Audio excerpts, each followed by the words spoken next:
I paid $25,000 to host my parents' retirement gala at the Beacon Club in Manhattan. I booked the venue. I hired the planner. I even paid for the champagne fountain they always dreamed of. And yet, when I walked through the doors, gift in hand, wearing a black designer gown and a smile, my father looked me dead in the eyes and said, "I'm sorry. This is a private event. Security, please escort her out." I thought I misheard. I thought he was joking. I thought any second now he'd laugh, pull me into a hug, and say, "You really thought we'd forget our daughter." But that moment never came. Instead, I stood frozen in the marble lobby, clutching a wrapped box containing a $7,000 limited edition watch set, while guests in tuxedos and cocktail dresses glanced my way, whispering. The maitre d' looked uncomfortable. The security guard avoided eye contact. My own sister walked right past me, eyes cold, pretending not to notice. And when I tried to speak, when I said, "I paid for this event. This is my family," my father turned away and muttered 5 words I'll never forget. "She's just a sponsor, not a guest." That's when I realized I hadn't been part of this family for a very long time. I had been their ATM with a pulse, a walking credit line with a family name. And the worst part? I let it happen. I let them call me too sensitive. And I let them guilt me into paying for honeymoons I wasn't invited to, vacations I only saw on Instagram, emergency loans that were never paid back. I let them tell the story where I was too busy to show up, when in fact I was always there, in the background, writing checks. But not anymore. If you've ever felt like your only worth to someone was what you could give, if you've ever been shut out by the very people you sacrificed the most for, then this story is for you. Let me tell you how I stopped being the family's invisible bank and became something they never expected. Someone who finally said no. My name is Jessica Raymond. I'm 38 years old, a real estate investment advisor based in New York City, and for most of my adult life, I've been the one they call when things fall apart. The just this once fixer. The we don't want to bother you, but emergency fund.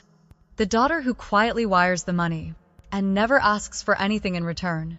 I grew up in a 3-bedroom brownstone in Queens, sandwiched between 2 siblings who could do no wrong. Emily, my older sister, was the golden child. Captain of the debate team, voted most likely to marry rich in high school, and the kind of woman who always knew how to light up a room with a smile, a story, or a strategically timed tear. Kyle, my younger brother, was the rebel turned artist. He dropped out of college twice, moved in and out of my parents' basement more times than I can count, and still got praised for following his dreams.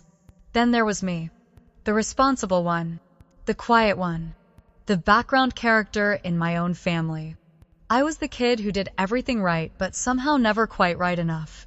When I got into NYU on scholarship, no one threw a party. When I graduated magna cum laude, my mom said, "That's what we expected from you, Jess. Do hum." When I landed my first job at a mid-tier investment firm, my dad's only question was, "Can you help your brother with his credit score?" At first, I thought maybe I wasn't trying hard enough, so I tried harder.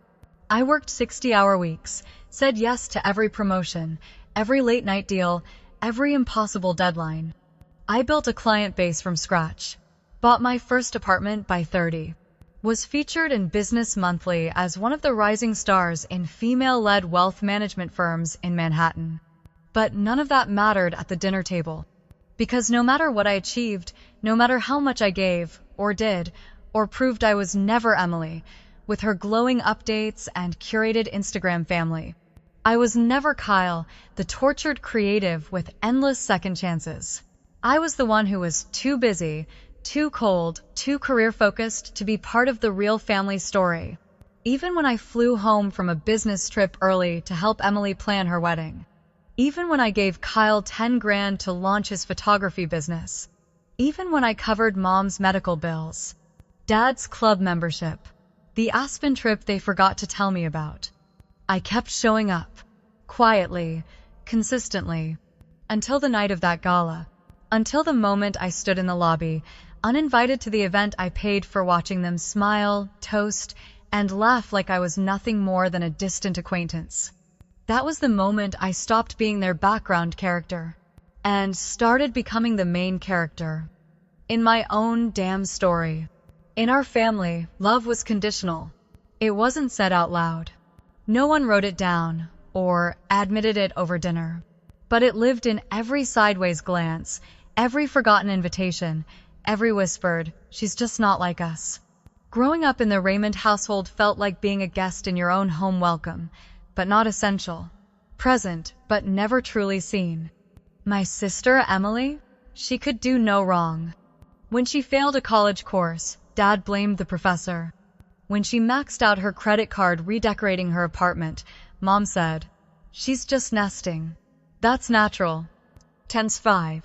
And when she got engaged to a guy who proposed with a drone during brunch, the entire family held a 3-day celebration in Vermont. I wasn't invited. Kyle, my younger brother, was the creative spirit, which apparently meant the rules didn't apply to him. He moved back home at 25 after abandoning his second college program. Mom set up the guest room like a spa. Dad helped him buy a new camera. When his art show flopped and he didn't sell a single print, they blamed the market. I sent him $2,500 to cover the rent he swore he'd pay back next week. That was 6 years ago. Me? I played by every rule they never had to follow. When I graduated with honors, there was no applause. Just a voicemail from Mom saying, "We're proud of you, but can you call your sister? She's feeling a little down today." When I bought my first condo, they told extended family was a tiny place somewhere in Brooklyn. Abu no. When I made partner, my dad said, "Maybe now you'll finally loosen up and start dating." Everything I did was met with a nod and a redirect, as if my success was expected and therefore irrelevant. But when the bills came, when the mortgage was late, or the vacation fund fell short, or Kyle needed just a little something to get through this month, suddenly I mattered. Suddenly, I was their favorite phone call. It was never, "Can we talk?" It was always, "We need your help again." Albert? They never asked if I had room to give. They never asked if I was okay. They just assumed because I could, I should. And for the longest time, I agreed. Because what if the only way to be in the family was to keep being useful? I told myself, this is what good daughters do. I rationalized their silence as stress, their favoritism as nostalgia, their absence as misunderstanding.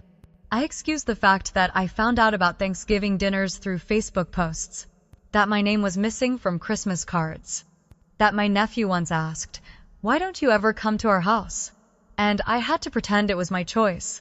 The truth was simpler and crueler. I was only family when they were short on cash. The moment I couldn't fund the story, I was edited out of it. And for years, I let it happen. Because deep down, I thought, if I gave enough, they'd finally let me stay in the picture. What I didn't know back then was, I wasn't family. I was financing the illusion of it. It didn't happen all at once. That's the thing about this kind of betrayal. It doesn't crash into your life like a tidal wave. It creeps in, quiet, familiar, wearing the face of someone you love. It started with a phone call. My dad had been downsized from his position at the firm. "Just until things settle," he said, his voice rough but proud. Mom took over the call halfway through. "It's just the mortgage this month, sweetheart. You know we'd never ask if it weren't important." I paid it. And then I paid it again the next month. And again the next. By month 6, I wasn't even waiting for them to call. I had set up an auto transfer. Then it was Kyle. He had this idea, an art gallery cafe, a place where creatives could find inspiration and espresso. He needed seed money, just a small loan, $10,000. I said yes. He signed a napkin that said, "I'll pay you back, I promise." He never opened the cafe. He bought a used motorcycle instead. Emily called next. Her bachelorette party in Miami had gone over budget. We need an extra $3,500 or the rooftop suite gets canceled, she whispered, as if it were life or death. I didn't even question it. I wired the money before I hung up. I wasn't invited to the trip. Then came the emergency dental surgery, the last-minute flight to LA, the forgotten property tax bill, the tuition deposit for Emily's son, the second business venture from Kyle, the third. Each time, the story was the same. It's a one-time thing. It's urgent. We're family. Each time, I told myself, if I say no, they'll think I don't care. But what I didn't realize was, they'd already stopped caring a long time ago. They cared about what I gave, not what it cost me. No one noticed when I canceled my own birthday trip to cover their ski vacation. No one checked in when I worked through Christmas to make up for the money I'd sent for their anniversary cruise. No one remembered my promotion dinner. I sat alone at a two-top in Midtown, pretending I was waiting for someone who just never showed up. The worst part? I kept track of it all. Not just the dollars, though. There were plenty of those. I tracked the text messages left on read. The voicemails never returned. The Facebook posts that felt like reminders I wasn't part of the real Raymond family. They posted group pictures from holidays I wasn't told about. Inside jokes I didn't understand. Hashtags like #FamilyFirst and #Raymond Clan Forever. And I watched it all in silence, telling myself it was fine. That I didn't need to be seen. That I didn't need to be thanked. Because deep down, I believed if I just kept giving, they'd finally see me. Finally appreciate me. Finally call me one of them. W2. But all I became was a dependable transaction. And by the time I realized it, I had already paid for a version of love that never actually existed. The Beacon Club stood tall in the heart of Manhattan, its glass facade glowing with soft amber light. It was the kind of place that hosted senators, CEOs, and socialites. And on that Friday evening, it was hosting my parents' retirement gala night I had personally made possible. Arshawu Ling. That was the amount I wired for the venue, catering, and entertainment.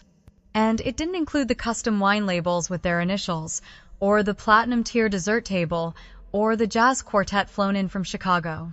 They didn't ask me directly. They never did. Instead, it came in Mom's sing-song voice over the phone. It's just one last celebration, sweetheart. 40 years of work, you know how much this means to your father. Of course I knew. Of course I said yes. I wore a floor-length black gown, understated but elegant. Had my hair professionally done. Even splurged on a sapphire pendant-me-only piece of inherited jewelry from my grandmother Eleanor, the one person who ever truly saw me. I carried a small wrapped box, a limited edition watch set, hand-picked for them costing over $7,000. It wasn't about the money, it was about the gesture. Maybe this time, they'd smile just for me. I arrived 15 minutes early. Just enough time to catch my breath before the crowd. The lobby was quiet, the marble floors gleaming. I approached the hostess, a young woman with a clipboard and an earpiece. Good evening. I smiled. I'm here for the Raymond retirement event. She scanned her list. Her brow furrowed. Name? Jessica Raymond. I'm their daughter. She paused, blinked, then looked again. I'm sorry, I don't see your name here. I laughed, confused. There must be a mistake. I'm the one who paid for this entire event. She hesitated. Let me get the event coordinator. I stood there, gift in hand, watching guests file in faces I knew from family photos, church groups, childhood birthdays. Emily breezed past with her husband, giving me a tight smile and a quick glance at my shoes. Kyle trailed in next, wearing a velvet jacket that probably came from the last check I sent him. Neither stopped. Neither said a word. When the coordinator arrived, she was polite but firm. Miss Raymond, we do have a record of your payment, but your parents personally approved the guest list. You're not on it. That sentence hit harder than any slap. My knees actually wobbled. I'm their daughter, I repeated, quieter now. I understand. she said gently. But I can't allow you in without their clearance. Then get them, I said, my voice shaking. Minutes passed. 10, 15, until the double doors finally opened. And there they were. My mother, radiant in silver silk. My father, holding a glass of champagne, his cufflinks catching the light. They didn't look surprised. They looked inconvenienced. Jessica, my mother said flatly. Why are you here? Why am I stammered. It's your party. I paid for this party. My father sighed and gave a small nod to someone behind me. A man in a dark suit appeared at my side. Please remove this woman. She's disturbing the event. End of foot. Disturbing? My heart dropped into my stomach. And then came the final blow. 5 words. 5 syllables that would echo in my mind for weeks. Get this beggar out of here. I didn't cry. Not yet. I just let them take the box from my hands and walk me back through the marble lobby. Every click of my heels felt like a countdown. Every look from the staff, from the guests, from the valet, felt like a spotlight burning into my skin. In a single night, I went from being the host to being invisible. And in that silence, something inside me finally snapped. I don't remember the drive home. That sounds dramatic, I know. But I don't. One minute I was stepping out of the Beacon Club, the sound of laughter fading behind me like an echo I was never part of. And the next, I was parked in the underground garage of my building, staring at the dashboard like it might explain something. The gift box sat untouched on the passenger seat. The one they never opened. The one they didn't even look at. I sat there in silence. No music. No calls. No tears, not yet. Just a heavy, suffocating stillness, like the moment before a thunderstorm finally breaks. And then it did. The first sob came out of nowhere, violent, sharp, like it had been locked in my chest for years, followed by another, and another, until I was curled over the steering wheel, gasping for air, mascara bleeding down my cheeks, a noise coming out of me I didn't recognize. I wasn't just crying over tonight. I was crying over every time I let it happen. Every time I said yes when I wanted to say no. Every time I paid the bill and smiled through the ache. Every holiday I spent alone. Every "you're too sensitive." Every "you know how your sister is." Every "can you just help one more time?" I stayed in that car for almost an hour, until my phone buzzed. It was Daniel, my best friend since college. The one person who knew all the messy chapters of my life and never once tried to rewrite them. "How was the party?" his message read. "Did they finally give you that moment you deserve?" I stared at the screen for a full minute before replying. "They kicked me out." "There," he called immediately. "Wait, what?" "Jess, what are you talking about?" "They had me escorted out," I whispered. "Security, the whole thing, my dad." He called me a beggar. Silence. Then, a voice I knew better than my own. "Stay where you are." "I'm coming." 20 minutes later, Daniel was at my side. He opened the passenger door, moved the gift box gently onto the floor, and pulled me into a hug so tight it felt like something holding me together. "Tell me everything," he said. And I did. Between hiccups and shaking hands, I told him everything. The party, the hostess, the guest list, the phrase I'll never unhear, the slow unraveling of a lifetime of silent transactions. He listened, eyes dark with something I hadn't seen before: anger. "Jess," he said, voice low, "that's not just cold, that's not just toxic, that's abuse." I shook my head. "They're my family." Number. Real family doesn't do this. Real family doesn't humiliate you in public. Doesn't forget your name on the guest list, but remember your credit card number by heart. He wasn't wrong. And for the first time, I didn't rush to defend them. Because maybe the real betrayal wasn't just tonight. Maybe it was every day I let them teach me that love had to be earned with a receipt. Every time I confused being needed with being valued. Every time I tried to buy my place in a family that only saw me as a solution, never a soul. That night, I slept deeply. Not because I was at peace, but because my body had nothing left to hold on to. And when I woke up the next morning, I didn't feel empty. I felt something else. Determined. I woke up the next morning in a silence that didn't feel empty. It felt earned. No alarms, no meetings, no fake smiles. Just sunlight creeping through the blinds and a strange stillness in my chest. Like my body was finally catching up with what my heart had known for a long time. They would never love me the way I had begged them to. And now? Now they didn't have access to me. At least, not yet. I made myself a cup of coffee, Saturday at the kitchen island with my laptop open, and stared at the screen for a long while, before typing just 4 words into the subject line of a new spreadsheet. What they owe me. It wasn't about revenge. Not in the loud, messy, vindictive way people talk about it. This wasn't about payback. It was about clarity, control, closure. I started with the most recent. $25,000, the Beacon Club deposit. $7,000, watch set for their unopened gift. Tree, with Kant, Kyle's studio equipment. $1,200, Emily's flight to Miami. $9,000, their upcoming Disneyland family vacation. $4,500, catering for the party they kicked me out of. $2,000, additional bar tab I never authorized. And that was just the past 3 months.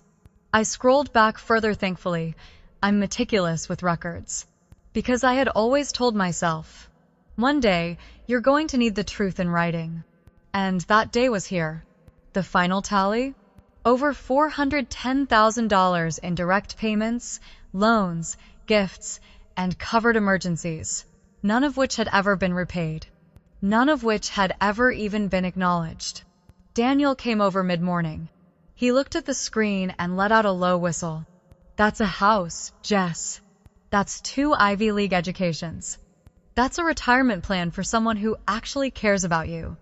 And Tess, we didn't say much for a while. He just sat beside me, drinking his coffee while I opened tab after tab. Credit cards, bank accounts, travel reservations.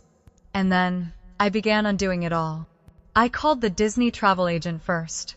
I need to cancel a package for the Raymond family. Yes, May 15th through 20th. No, I won't be rescheduling. Next was the cruise line.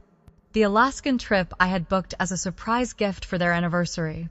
Please refund the amount to the original card. No need to inform the travelers, I'll handle that myself. Then the credit card company. Then the country club membership, auto renewal. Then the business account I had opened for Kyle where, thankfully, the funds hadn't yet been touched. Each call felt like pulling a thorn out of my skin. Not painful, relieving. I wasn't screaming. I wasn't exposing them online. I wasn't telling the world what they had done. I was simply taking back what was mine. Before Daniel left, he turned to me with a half smile. You know this is going to cause chaos, right? I know, I nodded. And you're okay with that? I'm not here to make them comfortable anymore, I said. I'm here to make me whole. That evening, I drafted a simple auto reply for every family number I had saved. Financial assistance from Jessica Raymond has been permanently discontinued. All future requests will receive no response. Then I turned off my phone, and for the first time in years, I felt rich in the only way that ever mattered. Free. The pounding started at 7:14 a.m. Not the polite kind. Not the we're here to talk kind. Noi was fists. Impatient, entitled, familiar. I had been awake for hours, of course. Sleep felt like a luxury I hadn't earned yet.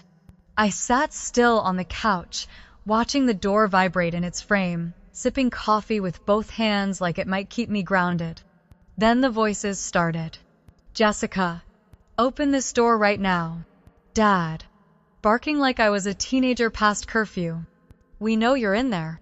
Mom, shrill, offended, like I'd personally ruined the family name by daring to stop funding it. I walked slowly to the door. No fear, just tiredness. A bone-deep weariness that only comes after years of playing a role you were never cast for.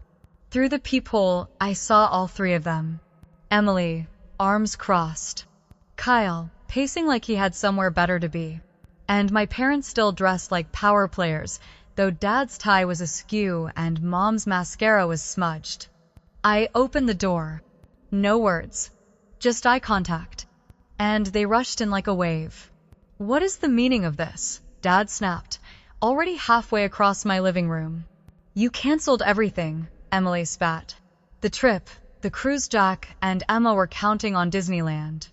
The cruise line called us, Mom added, her voice trembling not with sadness, but performance. Do you know how humiliating that was in front of our friends? You froze my business account, Kyle growled, stepping forward. I have vendors waiting for deposits. You've destroyed my reputation. They were circling me now, like lions around a lamb they didn't realize had grown claws. Fix this, Dad ordered. Now. I took a breath, set my coffee down, and said a single word. Number. The silence that followed was glorious. Emily blinked.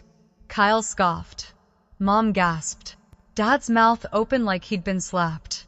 You're clearly having some sort of episode, Mom said, recovering. This isn't you. You're unstable, Emily added. This is why you're always alone. I'll sue you, Kyle snapped. That money was promised to me. Dad stepped closer, using the same trick he'd used since I was 10 height, volume, presence. You will fix this mess, or you're no longer part of this family. I laughed. Not bitter, not mocking, just free.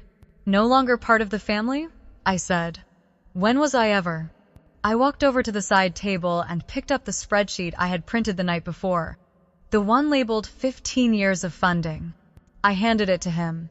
This is everything I've ever given you loans, payments, gifts, over $410,000. Not counting missed opportunities, lost time, or mental toll. You want to talk about promises? Here's proof of everything I delivered. Now show me what you gave in return. They stared at the pages, not reading, just stunned by the number. We're your family, Mom finally whispered. Number. You're a group of people I shared DNA with, I said calmly. Family doesn't have you thrown out of a party you paid for. Family doesn't call you a beggar. Dad flinched. That was out of context. I reached for my phone, played the voice memo I'd recorded the night of the gala. Get this beggar out of here. His voice, clear, undeniable. The room cracked. Emily looked away. Kyle's mouth hung open. Mom blinked too fast, like trying to force a tear. You're taking things too personally, she muttered. Number, I'm finally taking them seriously, I replied. So what? You're cutting us off forever? Kyle said. After everything we've done for you? What exactly have you done for me, Kyle? I asked. Name one thing. He didn't answer. Let me make this clear, I said. There will be no more checks. No more bailouts. No more pretending. You are grown adults. You can figure it out. End quote. Dad's voice dropped to ice. You'll regret this. I stepped forward, close enough to meet his eyes. I already regret the last 15 years, but I will never regret today. They stood there, unsure what to do now. That guilt and fear no longer worked. And for once, that was their problem. I thought the hard part was over. I thought the screaming match in my living room, the printed spreadsheet, the voice memo, I thought that was the crescendo, the climax, the final scene. I was wrong, because less than 24 hours after I shut the door on my family, they opened a new one online. It started with a post from Emily, a photo of her 2 kids holding sad handmade signs that read, Disney Dreams Cancelled. The caption read, hard to explain to children why family walks away without a word. We raised her. We loved her. We don't deserve this. Within hours, it had over 2,000 likes. Then came Kyle's podcast episode, When Family Turns Cold. Some sip. An hour-long, performative monologue about toxic individualism and how some people forget their roots when they see six figures in their bank account. Next came the group text leaks. Snippets of old conversations, cherry-picked, cropped, stripped of context sent to distant cousins, family, friends, church groups, all painting me as distant, difficult, and selfish. By Monday, my inbox was flooded. Messages from aunts I hadn't heard from in years, from former classmates, even from Mom's Bridge Club. All of them said the same thing in slightly different fonts. You need to call your parents. They're devastated. This isn't how family works. You're better than this. I didn't respond. I didn't explain, because I had already done that for years. Explained my boundaries like they were negotiations. Justified my exhaustion like it was guilt. Turned every dollar I gave into a reason to still be loved. And I was done. But I also knew one thing. Silence only works if the other side isn't controlling the narrative. So I wrote. Not a rant. Not a thread. Not a call-out. An essay. Titled, When Love Has a Price, tag, a story of financial abuse in the family. I submitted it anonymously to a digital magazine that often ran long-form personal pieces. Within 48 hours, it was published. It didn't name names, didn't point fingers, but it told the truth. About the $410,000, about the vacations I paid for but never attended, about the event I funded and was thrown out of, about the guilt, the manipulation, the slow erosion of self-worth when love is earned with receipts. The piece went viral. Hundreds of comments. Thousands of shares. People wrote, "This is my life. Thank you for putting this into words." I thought I was the only one. I cried reading this. Suddenly, I wasn't the villain. I was a mirror. A voice for those who never had the words. A lighthouse for those still lost in the fog of guilt. And while my family scrambled to patch their version of the story, the truth had already reached the people it needed to. I didn't need revenge. I needed resonance. And I had found it. Not through shouting, not through proving, but through finally telling the whole truth. Not for them, but for me.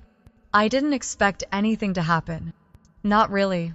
After the essay went live, I closed my laptop and went about my day. Folded laundry, answered client emails, lit a candle I'd been saving for no occasion. It wasn't about the outcome. It was about the release. But something did happen. It started quietly, like most important things do. A message from Rachel, a former coworker I hadn't spoken to in years. I read your piece. I don't know if it's really you, but if it is, I just want to say, I saw how hard you worked. I always wondered why you never took vacations. Now I know. I'm sorry. Then came a comment under the article from someone named Rosemary. Haven. This story gave me the courage to say no to my brother today, for the first time in 20 years. Then another. She was never a beggar. She was a bank. One they looted until it finally ran dry. And then, an email from my cousin Olivia. We hadn't spoken since Grandma Eleanor's funeral. Her message was short, but it broke something open in me. I've seen how they talk about you. I stayed quiet because I thought it wasn't my place, but reading your story, I just want you to know, you're not the one who should be ashamed. They are. That was the moment. Not a standing ovation. Not a press conference. Just a handful of words from someone who had once turned away and now turned back. That was enough. Not long after, the magazine invited me to speak on a panel about hidden family abuse, emotional, financial, and silent forms of exploitation. I said yes. Not because I wanted to become a spokesperson, but because I knew what it felt like to have no words for what was happening to you. To be drowning and not even realize you were underwater. The panel was streamed online. Thousands watched. Somewhere between the second question and my closing words, I stopped being nervous. Because I wasn't trying to convince anyone anymore. I was simply telling the truth. After the event, a woman approached me backstage, tears in her eyes. "My daughter's going through something similar," she said. "I didn't know how to support her until now. Thank you." That night, I went home to a quiet apartment that no longer felt lonely. It felt full with something real. Dignity. For the first time in years, I felt seen. Not because I had paid for someone else's dreams. Not because I had earned it through silence. But because I had finally said, "This is what happened. This is who I am. And this is where the line is now drawn." No fireworks. No apologies from the people who hurt me. But I didn't need those anymore. I had something far better. My name. My voice. And a version of the story that finally belonged to me. Life after the storm isn't loud. It doesn't come with applause, or closure, or a sudden sunrise that makes everything feel better. It's slower than that. Quieter. Like learning how to breathe again after holding your lungs tight for years. After the article, the panel, the messages, I didn't go viral. I didn't trend. But something more important happened. I began to live without bracing for the next ask. For the first time in a decade, my phone was still. No surprise calls from Kyle needing just one more extension. No guilt-laced voicemails from Mom. No accidental Venmo requests from Emily for things I never agreed to cover. I turned the auto response back off because they'd finally stopped trying. I thought it would feel sad, but it didn't. It felt clean. I started doing things I used to put off until later. I booked a solo trip to Santa Fe and wandered through desert galleries. I slept with the windows open. I bought a couch I actually liked, instead of one that just made sense financially. One Sunday, I hosted brunch. It wasn't fancy. Just waffles, fresh fruit, and real laughter. Daniel came, of course, with his dry humor and a bottle of mimosa mix. My assistant, Naomi, showed up with homemade blueberry scones and the warmest hug. Olivia, my cousin, brought tulips and an apology she didn't need to say twice. Even my therapist, Dr. Ellis, sent a handwritten card. "To new roots and soft soil. May they be yours." And then, something unexpected. Rebecca. She was my mother's younger sister, the quiet one at family events. She knocked on my door that morning with a small gift bag and eyes full of stories she'd never told. Inside the bag was a letter. From Grandma Eleanor. It had been written years before. Dated 6 months before her death. In it, she said, "If you're reading this, it means you finally chose yourself. I always believed you would. You've given enough. Now build something that no one can take from you." Alongside the letter was a trust document, $175,000 that had been quietly set aside just for me. Eleanor had seen it. The imbalance. The silence. The cost. She didn't intervene. But she left a parachute. Not because she thought I was weak, but because she knew. Even strong people deserve a soft landing. With part of that money, I started something small but meaningful. A fund called the Eleanor Circle Grants and Legal Guidance for people escaping financial abuse within families. It wasn't about revenge. It wasn't even about justice. It was about making sure no one else had to go through 10 years of being helpful to feel allowed to matter. The rest of the inheritance? I didn't touch it. Not yet. Because, for once, I wasn't rushing to fix someone else's mess. I wasn't solving. I wasn't overfunctioning. I was just living. Softly. Clearly. With boundaries that held like walls built on bedrock. This wasn't a new life. It was the real one.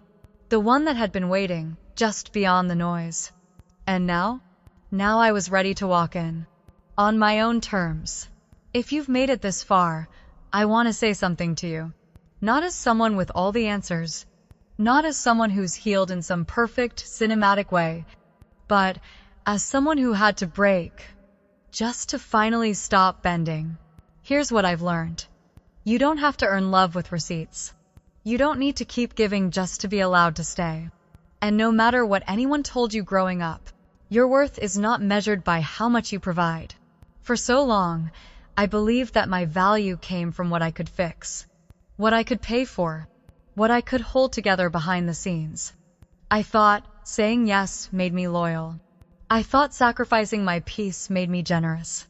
I thought being the strong one was a compliment. But here's the truth no one tells you. Strength isn't about how much you can carry. It's about knowing when to put it down. It took years for me to realize that being needed is not the same as being loved. That obligation dressed up as loyalty is still manipulation. That guilt is not proof of closeness, it's a warning sign. And that sometimes the people we try hardest to please are the ones who benefit the most from our silence. If you've ever felt invisible in your own family, if you've ever been left off the guest list but kept on the payment plan, if you've ever had your kindness twisted into a contract you never agreed to, then please, hear this. You are not selfish for drawing a line. You are not cold for walking away. You are not broken because you finally chose yourself. That moment in the lobby, the moment I was called a beggar at the party I paid for, it wasn't the beginning of my downfall. It was the beginning of my freedom. Because there's a version of family that's built on control, guilt, and quiet expectations. But there's another version that's chosen, mutual, safe. You get to choose which one you build next. And it's never too late. I thought cutting them off would make me feel alone. But for the first time in my life, I discovered what it means to be connected. Not because I'm needed, but because I'm known. I have a community now. A brunch table. A support network. A grandmother's letter that reminds me, I was always worthy long before the giving began. So if you're standing on that edge, wondering if you have the right to say enough, you do. And if no one's ever said this to you before, let me be the first. You deserve to be loved without paying for it. You deserve to rest. You deserve to be more than a line item in someone else's budget. This is not the end of the story. This is the moment you stop handing over the pen. Because your life, your peace, your voice, it's yours now. Write something better.